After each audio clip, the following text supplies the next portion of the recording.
It is another edition of the Bark Tank presented to you by Sugardale. Hope you're having a good Monday or Tuesday or whatever day that ends in a Y that you might be listening to or watching this show.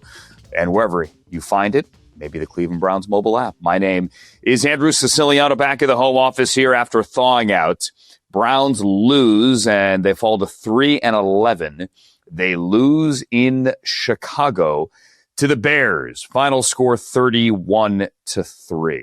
It is not about my comfort nor Nathan's comfort, or most importantly, Gerard's comfort.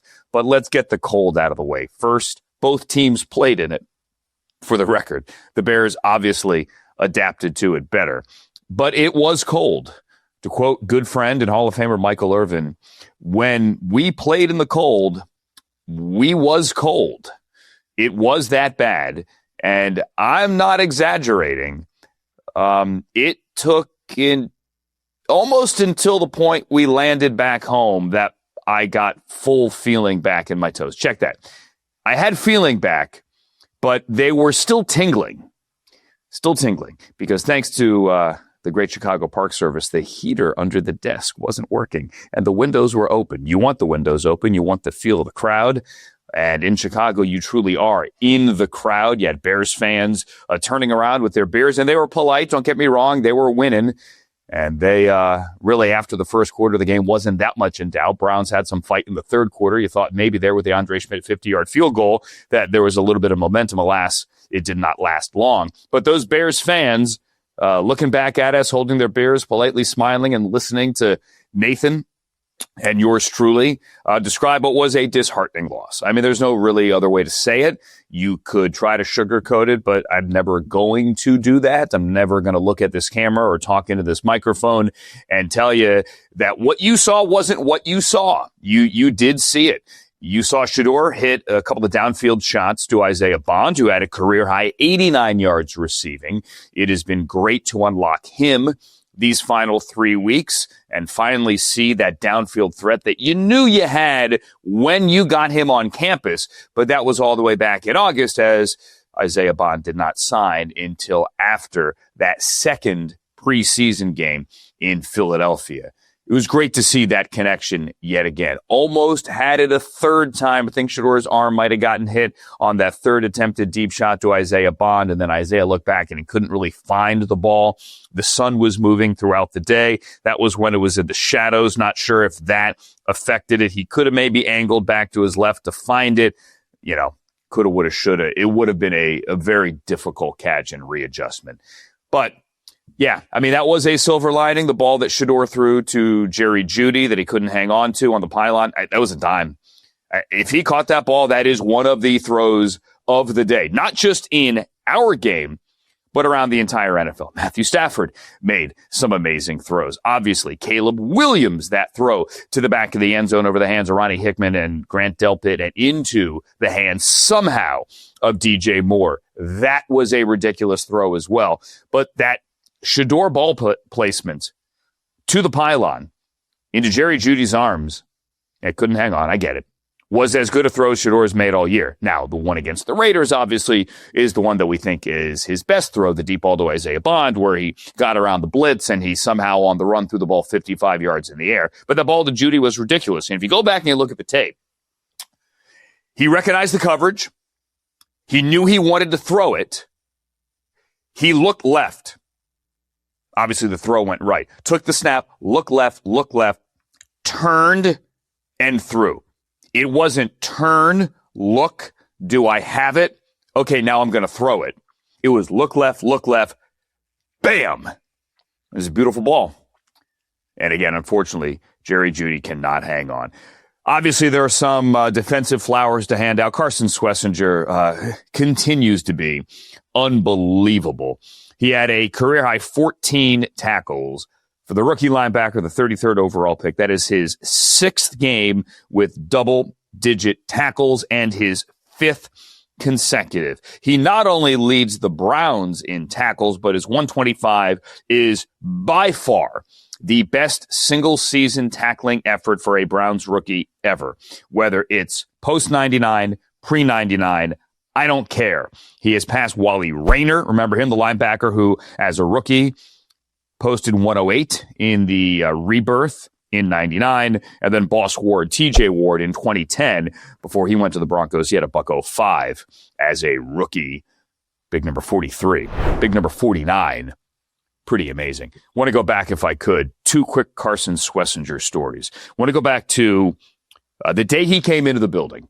So he obviously was drafted on Friday, along with Quinshon Judkins and Harold Finn, and Friday of the draft back in April. So Saturday, those guys come to Berea as the draft picks come in, and they do the podium at the Cross Country Mortgage campus, and they do all the other meet and greets and shaking hands, and you know, there's a lot of stuff as new employees you have to do.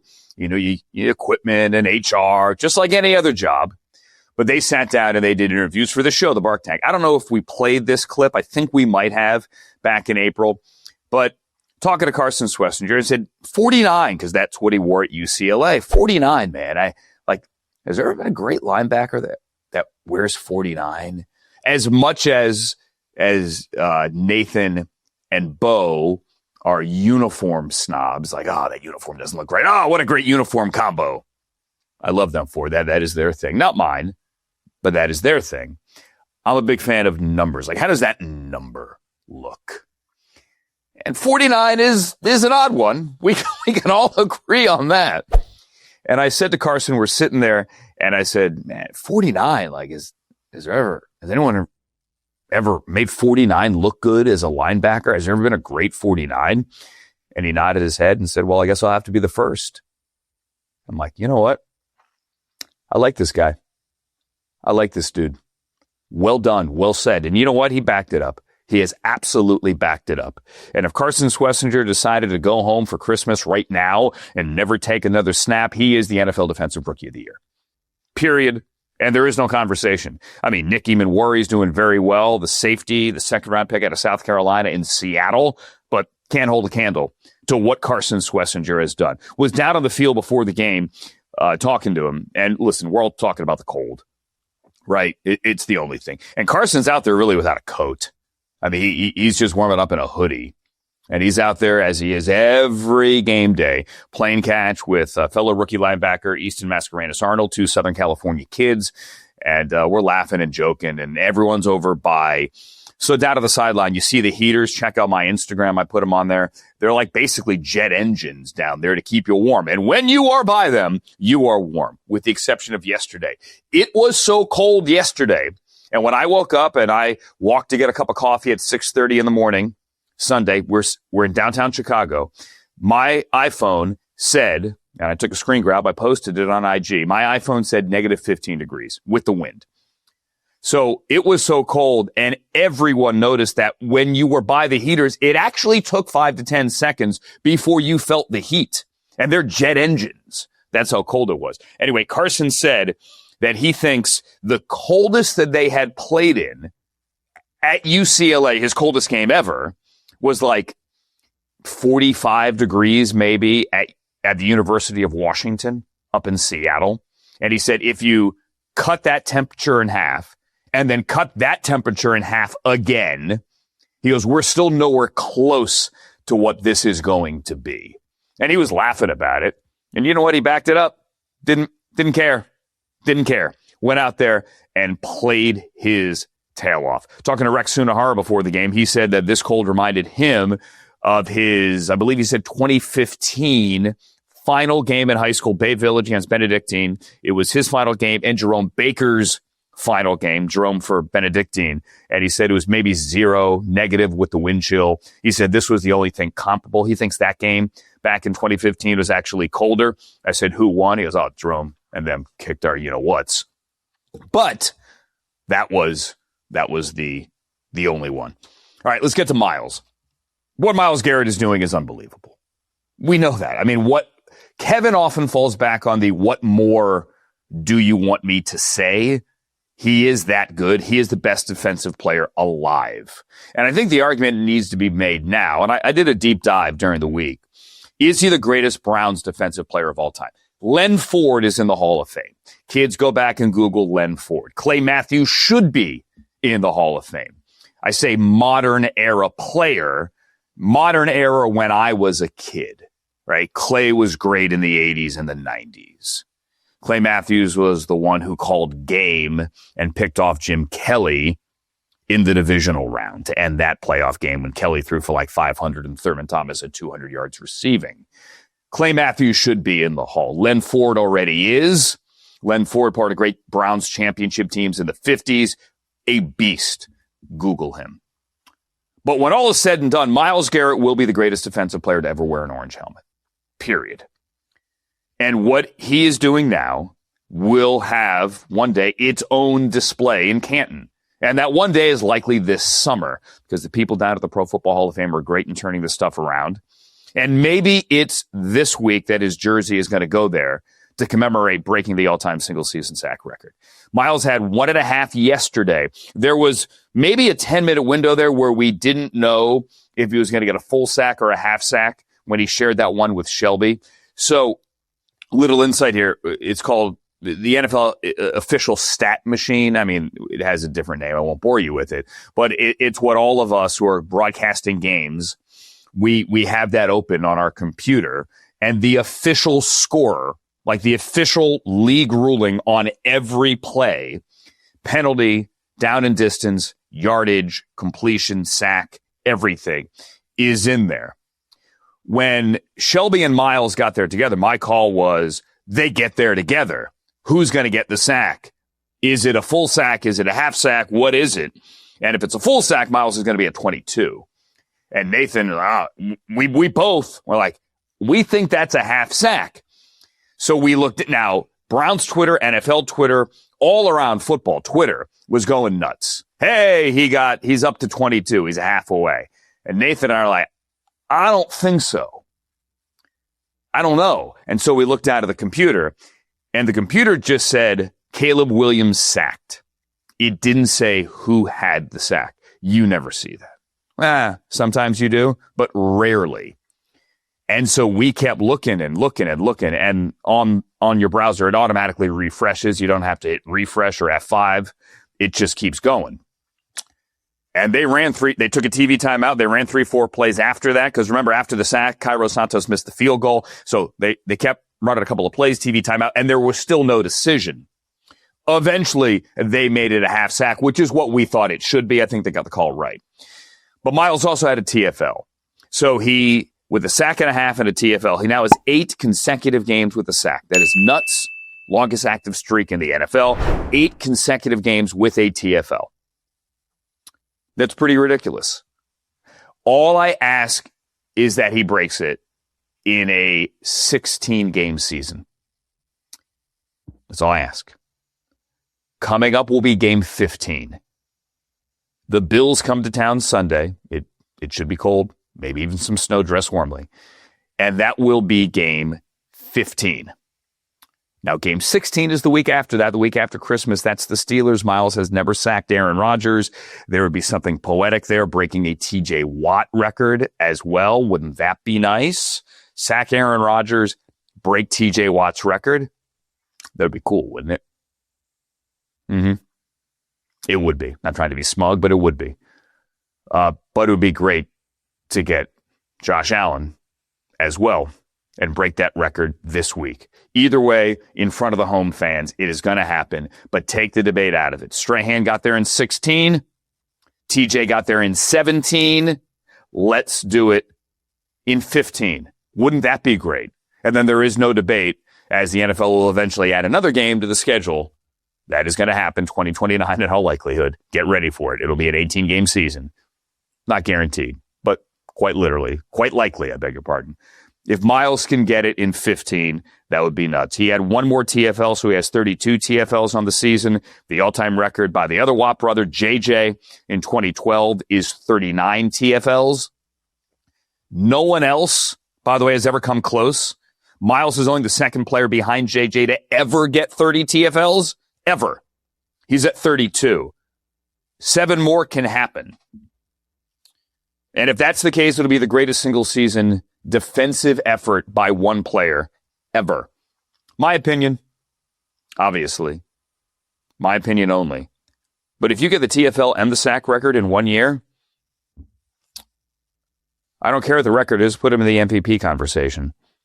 It was a disheartening loss. No other way to sugarcoat it. And while you step back and you say there's some great things we saw from Shedeur, obviously there are other things that turned into red herrings. The thing with the wristband, my opinion only, Kevin explained it Monday, one of the cards fell out. Bailey Zappi and Dylan Gabriel, they have the wristbands on. We could fix that. So, avoid the red herrings, my opinion only. Focus on what you see. Shedeur made some good throws. He's a rookie quarterback. All rookie quarterbacks have ups and downs, step forwards and step backwards, good plays and bad plays. And Shedeur Sanders is no different. You just hope to see, as you do with all the rookie class, everything building in a positive direction, understanding everything going on around.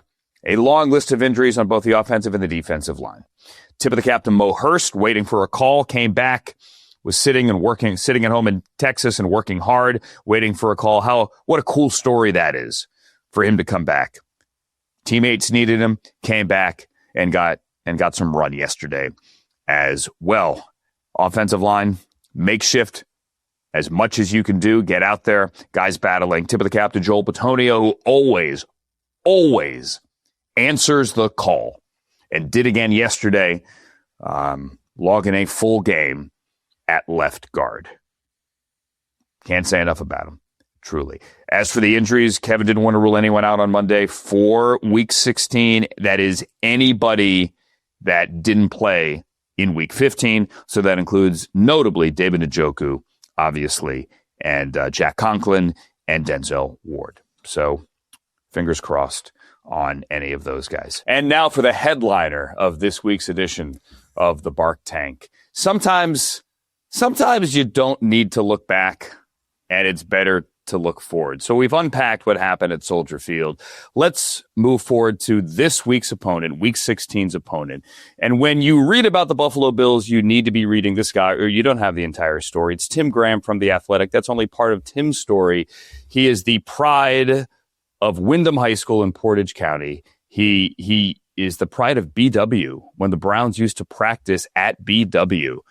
It's the great Tim Graham after a travel nightmare getting back from Foxborough. Bless you, sir, for joining the Bark Tank. I could not miss out on this opportunity to speak to my hometown. I've fought hard to get on this spot. You asked me to do it. It didn't look possible a couple of times based on logistics and weather, Western New York, such as it is.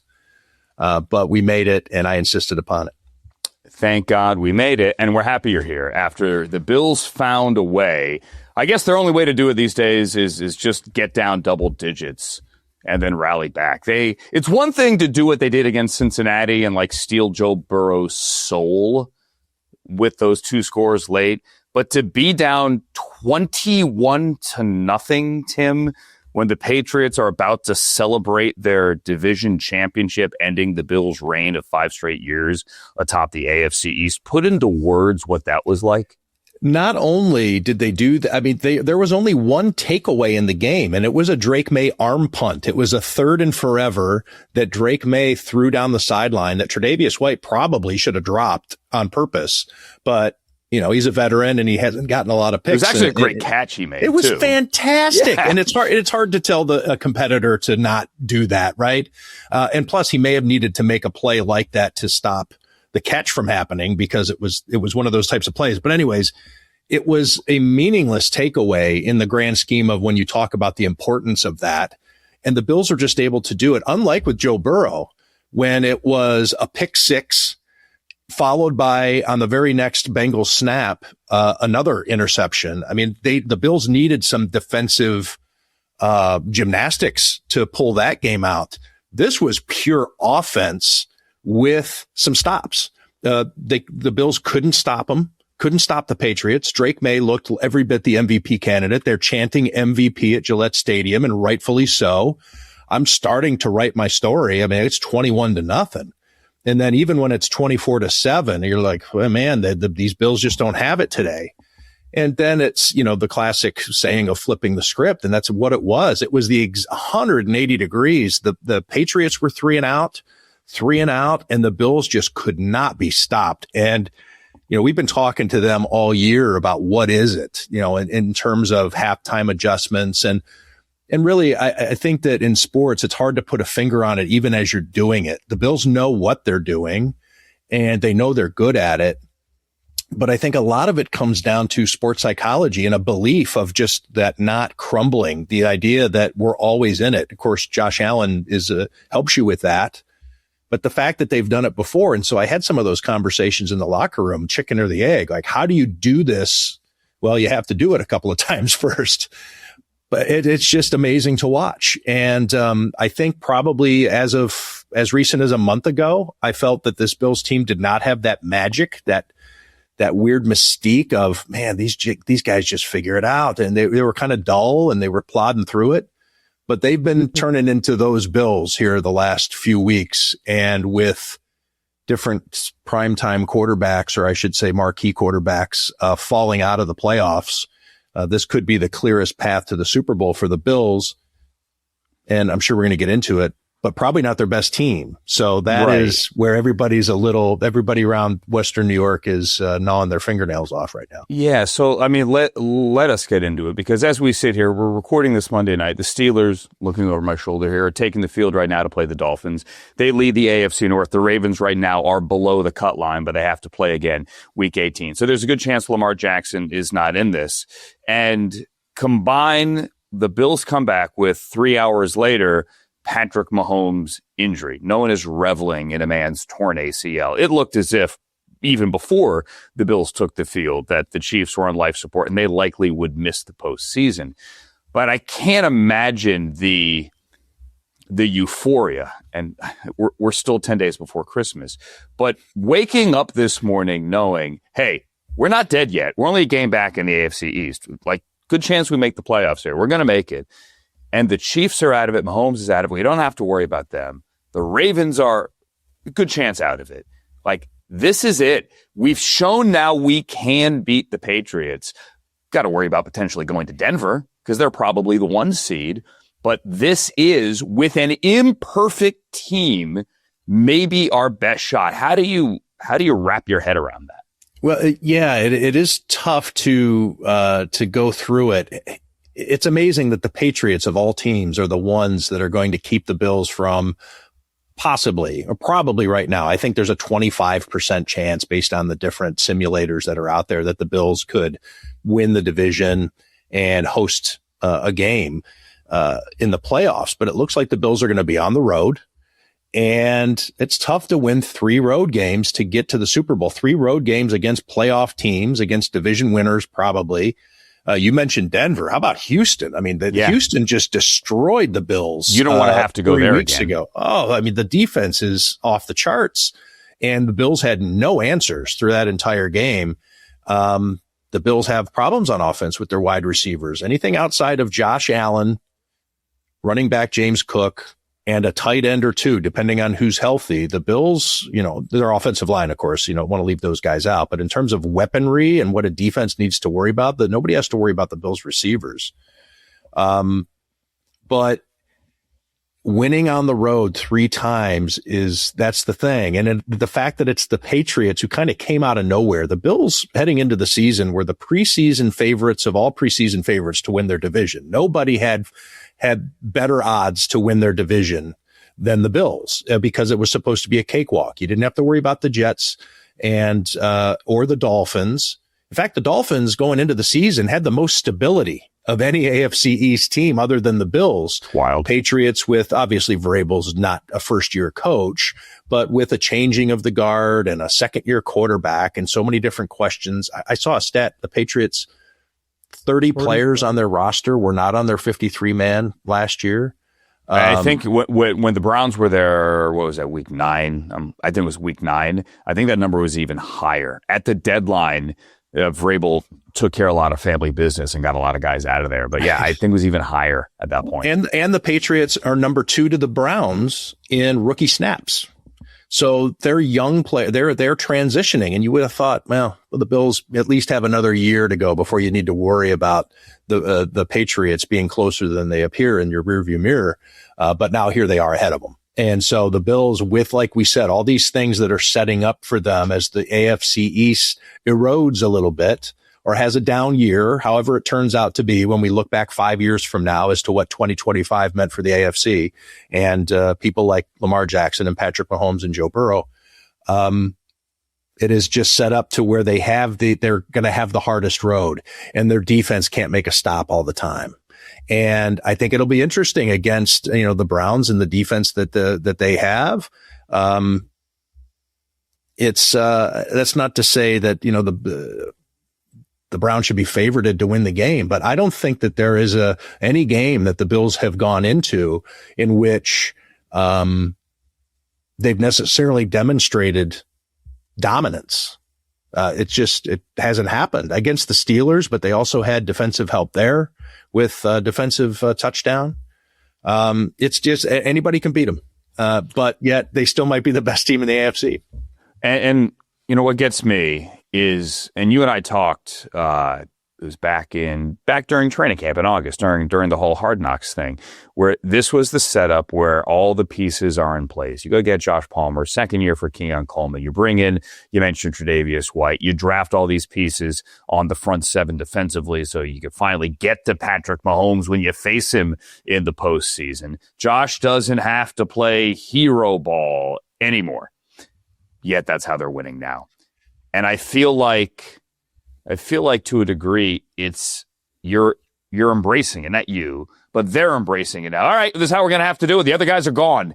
So let's lean on Josh. And your piece is great here. You talked about Jim Kelly having to throw up all the time pregame. And I missed this because we were doing our game, but evidently they caught Josh on the sideline Sunday losing his lunch again. And he does that every week. And it might not. Jim Kelly at least had the decorum enough to do it in the locker room before the game. But Josh isn't punctual, and you point out that Haley, his wife, is pregnant. They just announced that last week. No, morning sickness is not contagious, but it's all on Josh, I guess. Right? Can he? I mean, I know he doesn't mind having it all on his shoulders, but man, like it wasn't supposed to be this way, was it? No, and you go back to the preseason also, and I know that the Browns fans probably aren't as up on this. I mean, even watching Hard Knocks, if you watched it, there were a lot of things that were kind of left out, but the receivers have kind of been, the Bills were very proud of their receiver group to the point where General Manager Brandon Beane had, went on the local radio program and did a little, 360 dunk on the morning hosts because they wanted the Bills to draft a receiver. And he kept saying, you guys are always complaining about this and you're complaining that you guys wanted Josh Rosen and we get, he's playing the, hey, I drafted Josh Allen card. And it turned out that these morning hosts were correct. Elijah Moore did not save the Bills receiver room. And James Cook had to have a hold in during training camp to get a contract extension. And there was a belief, I think, coming out of the Brandon Beane doesn't like to pay running backs. And there was a large segment of the fan base too that said, hey, see you later, man. If you don't want to play for what you're, what you're under contract for, we'll find somebody else to do it because we believe in our general manager and running backs are interchangeable. Well, imagine where the Bills would be without James Cook. He's earned every penny. He sure has. And he's a bargain now. But yes, Josh Allen and James Cook are pretty much doing it.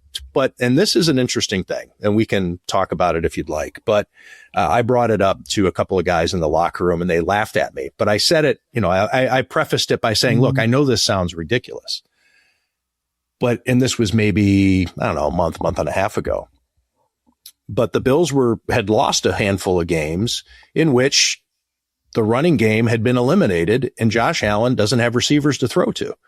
And I said, is it getting to the point where defensive coordinators are going to say, okay, Josh Allen, go ahead and beat us.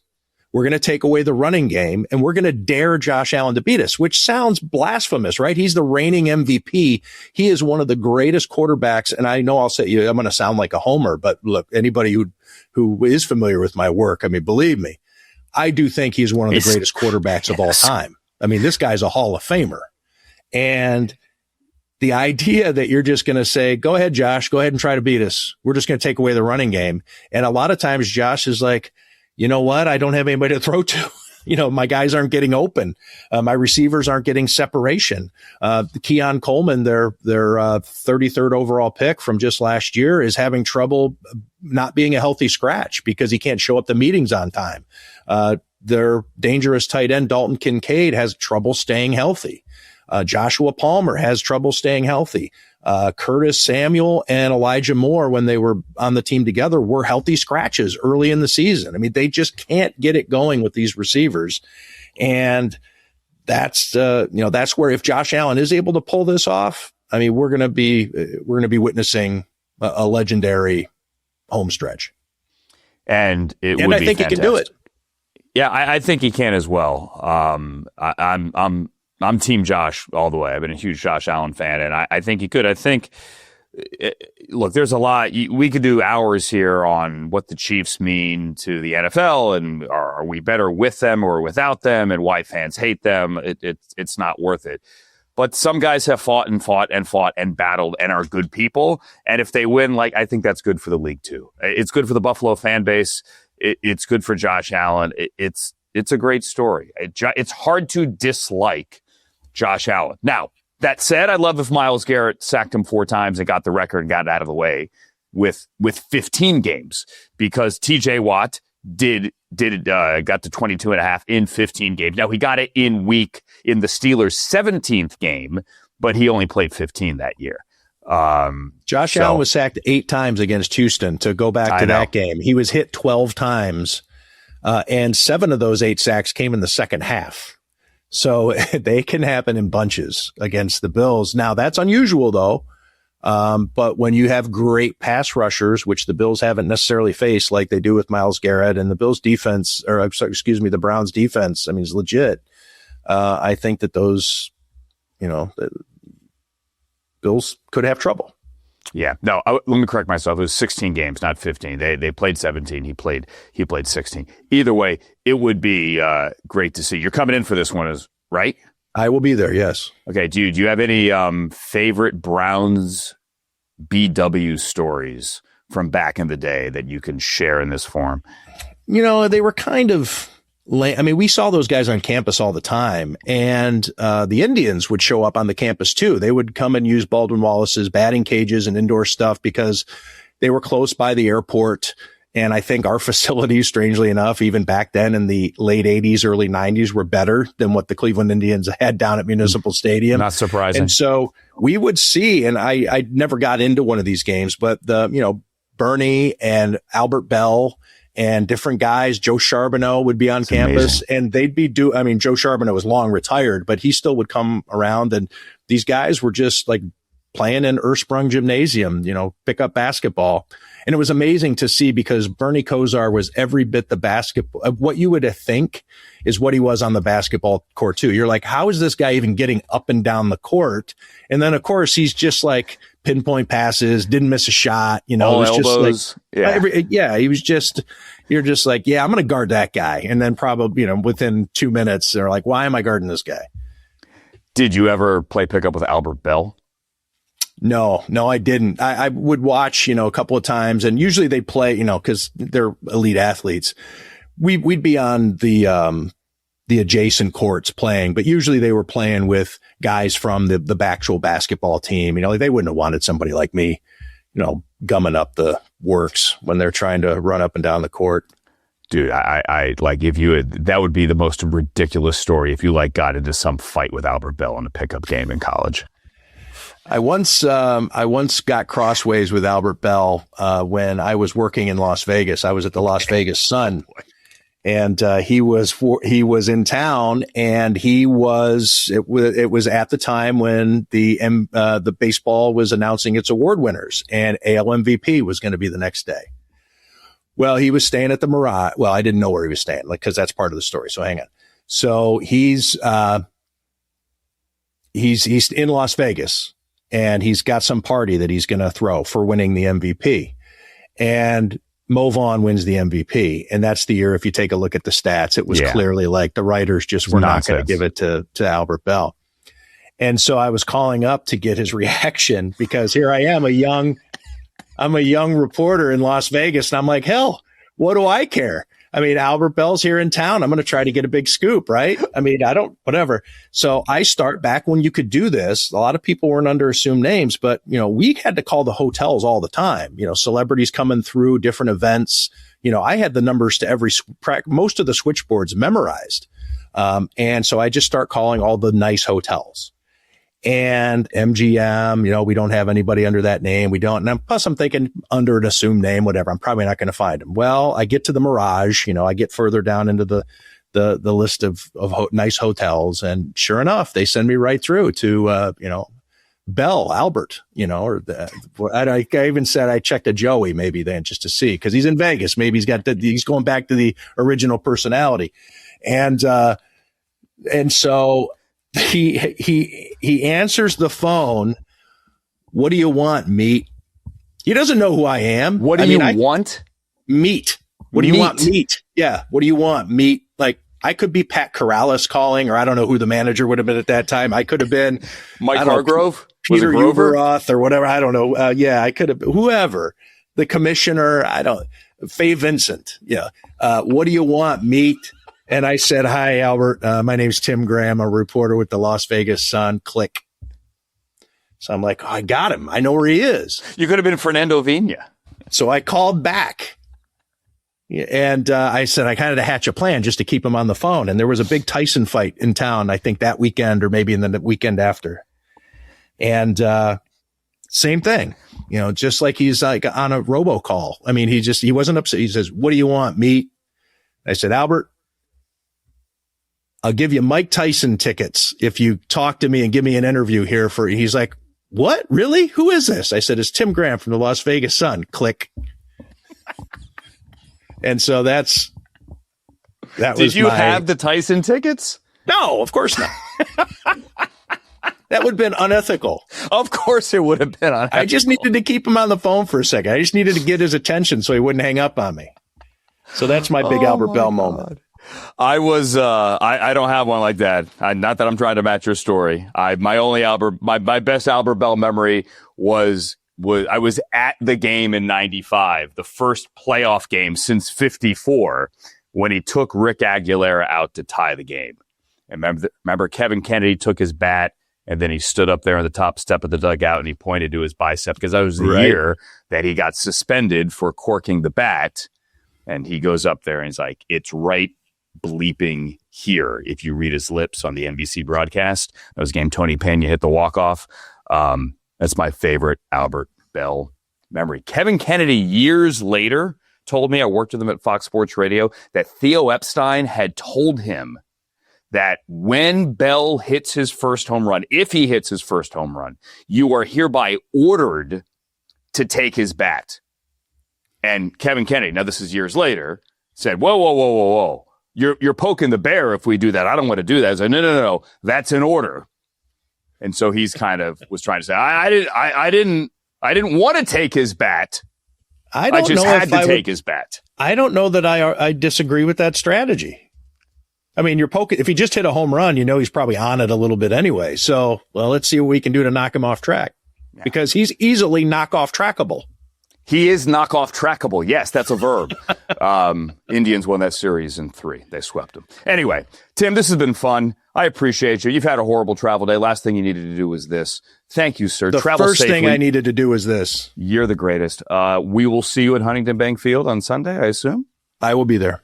Okay. Travel safely through the snow. And looking forward to it, my friend. Thank you. Thanks for having me.